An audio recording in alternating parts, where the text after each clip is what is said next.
David Brewster here with a new episode of 3 for All. This is 3 Tony MacAlpine Licks from 1985, and I featured Tony in a 3 for All about 3 years ago, so it's long overdue for me to feature him again. And an absolute legend of shred guitar. He's released 13 solo albums, one live album, one compilation.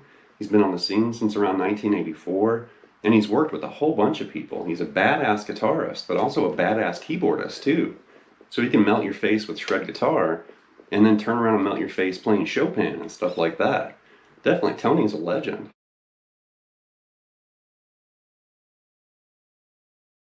So I actually got to see Tony MacAlpine touring with Steve Vai. That was back in 2005, and that was a great concert. Eric Sardinas opened the show, and then Vai came out and just blew my mind for sure. And when I noticed Tony, he was going back and forth between guitar and keyboard.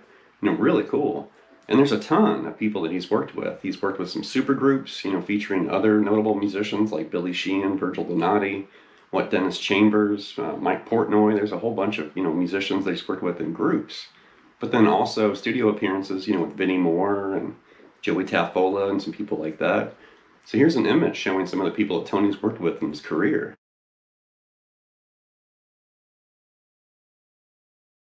So the licks and ideas in this episode came from a guitar clinic that Tony gave at GIT in 1985, and it was known as GIT back then. It's known as MI now, or Musicians Institute, but back then it was GIT, and Jeff Berlin was playing bass, with the group kind of backing him up, and it was like an hour-long guitar clinic, so he was jamming in the beginning, and he was playing this noticeable kind of fusion-y style, not the neoclassical style you might have thought of in 1985. And keep in mind, Edge of Insanity came out in 1986, January of 1986. So sometime during this year of 1985 is when he recorded this album. And it was noticeable like how different his style was. But the licks and ideas in this episode are really cool. And I love pulling things from a guitar clinic or a seminar like this because they're usually showing like secrets and warm-ups and licks and stuff. And a lot more than just a live performance. So here we go. The first lick really isn't a lick, it's actually an exercise or a warm-up that you can use, and it definitely will help build strength and dexterity and a little bit of finger independence in your fret hand. And when I spotted this, I was like, no way, because I've given this to students for a long time. I've had this exercise kind of in my bag of tools or bag of tricks for a while. And then when I saw Tony playing a version of it, I was like, hey, I know that exercise. So it was just kind of a, an eye-opening experience to see somebody else playing something that I thought I came up with.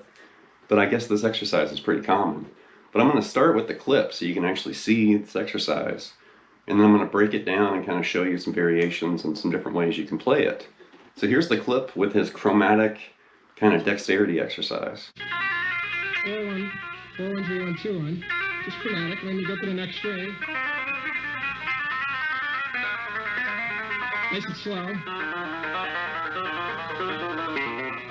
Alright, so there's the exercise, and the first thing I'm going to do with it is I'm going to move it up an octave, because it's much easier to play way up here compared to way down there.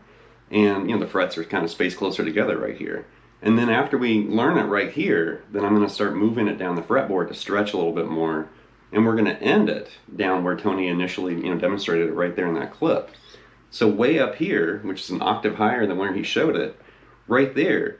And in that clip, you could also hear him talk about the fingering. 4-1, 3-1, 2-1 is basically the pattern he was using like this. Right?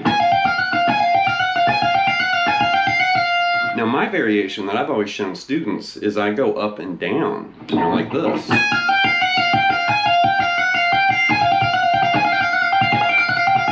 Like that. You can do it either way. You can do it Tony's way like that. Or you can do the kind of down and up version.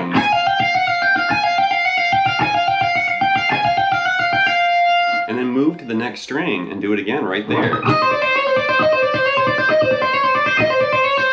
And then the next string, do it again. And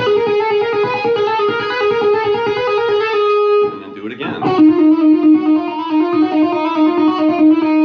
then do it again. And one more time right there.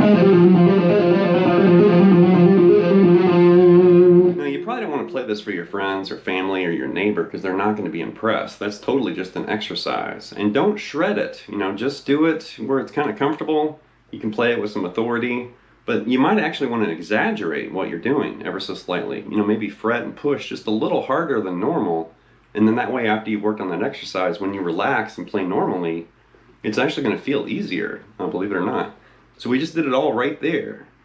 Now move down a minor third and do it all again right here.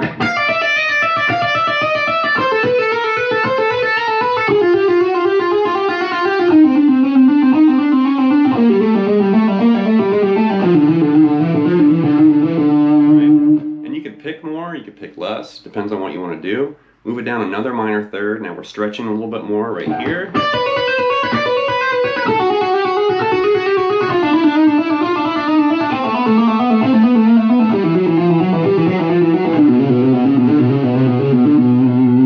down another minor third and do it right here.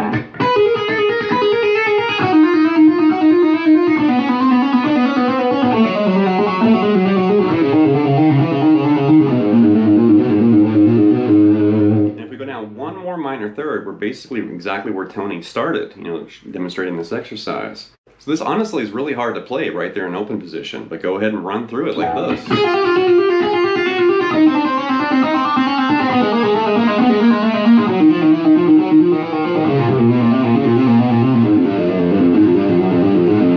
It's definitely really weird on the low E string way down there, in open position. But that's a great workout if you haven't worked on that before. Just slowly kind of start, chipping away at it, and then eventually you can run through all of that like a giant exercise. So here's another interesting idea that Tony shared during this clinic, and he's basically playing these mirrored scale fragments or scale positions. And he was talking about, opening up the fretboard and really knowing where things are. And he started playing around with something like this. Just A, B, C, B, A, but then you're doing it in 3 different locations on 3 different strings, and that's really sharpening, not only your ability of knowing where the notes are on the fretboard, but also these kind of quick position shifts, and it's definitely a big challenge to just sit there and play that, like that, right? And you're just jumping from one position or in string to another. That's basically what he was doing. He just started doing it over and over and over. So typical to other lessons on this channel in the 3-4L series, that's initially what Tony was showing, but I'm going to throw out some variations here and some additional ideas. So start with that, right? A, B, C. And then after you played with that,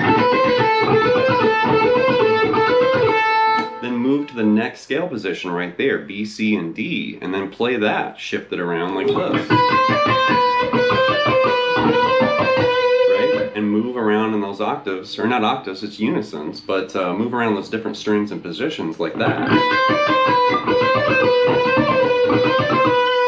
And then finally right there you can do C, D, and E, that whole step shape, and do it again right there.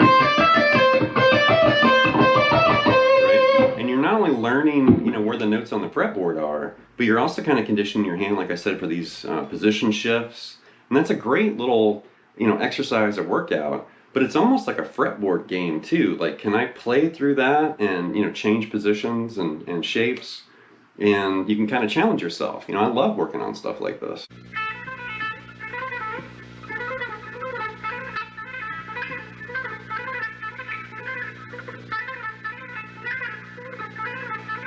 Right, next up's a scale shift that Tony demonstrated using F sharp Aeolian or natural minor. And this is really interesting. And he was talking about, getting away from playing just in one single position, and practicing scales in one position like that. Instead of doing something like that, he was talking about shifting your way around the fretboard and kind of connecting octaves like this. And right there it's F sharp minor, or F sharp natural minor, F sharp Aeolian, pure minor, whatever you want to call it. But instead of just staying in one position like that, he was using these really crafty shifts like this. Right? And right there, you basically play through the 7 notes and then do it again right there. And then do it again right there.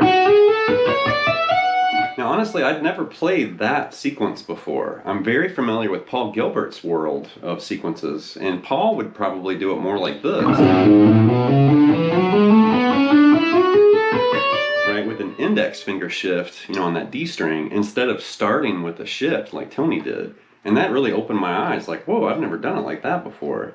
So there's, some interesting ways you can navigate scales like this, and it really kind of opens your eyes to some different possibilities like that. So start with that shift. And you've got this index, or this half step, whole step kind of fingering there with your index, middle, and pinky. And then do it again right there, the same shift, F sharp to G sharp. And then do it again right there. And then end on that F sharp. So that's a really cool way of getting from this low F sharp to that really high F sharp way up there. So there was ascending. And then we can practice the same thing, descending, like this.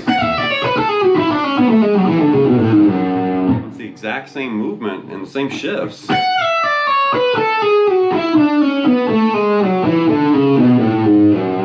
you can practice, ascending and descending and just start weaving like this.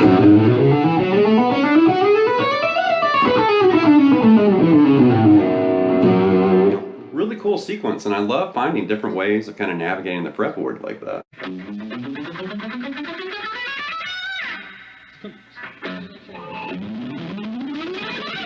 Alright, here's a bonus lick from this footage, and this is really cool. It's a Bach-inspired tapping lick, and he actually played this during the opening jam of his performance, for this clinic. And, Jeff Berlin was back there playing bass and kind of doubling with him, too.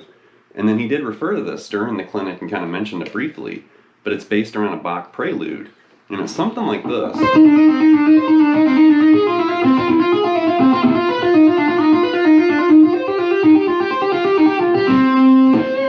Something like that. So we're basically in C minor, and he's doing this really kind of unusual kind of pedal point sequence thing with tapping.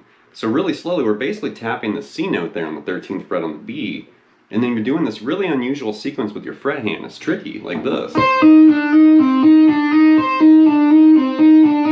And the reason that's so tricky is you're not picking anything, you're tapping. So that's all on your fret hand as far as making that sequence, occur or happen. Tricky. And then it moves to this. And that's really tricky because you're tapping, one note on the B and fretting two notes on the B. You're also reaching over and grabbing that C note on the G string. So there's this kind of hammer on from nowhere right there. And then you're going to move to this. And right there. Make sure you notice the tapping note move to B right there, and then you're moving to this and going back to C right there. It keeps going. I just end right there on C, but really slowly all the way through. It's so cool, like this.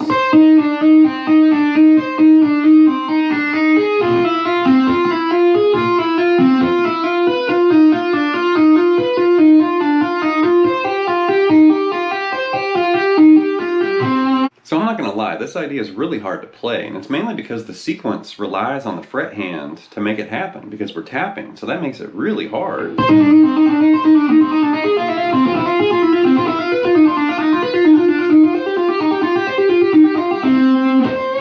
And it's not really a very common sequence, that's occurring with the fret hand. It relies on your pinky to really make that happen, because you're really kind of pushing that pinky finger big time.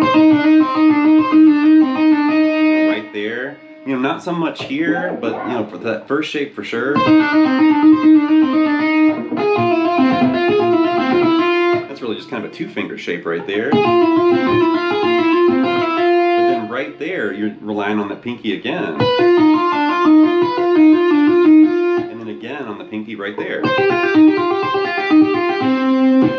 So spend some time with that. That's a killer idea, but it's really hard to play.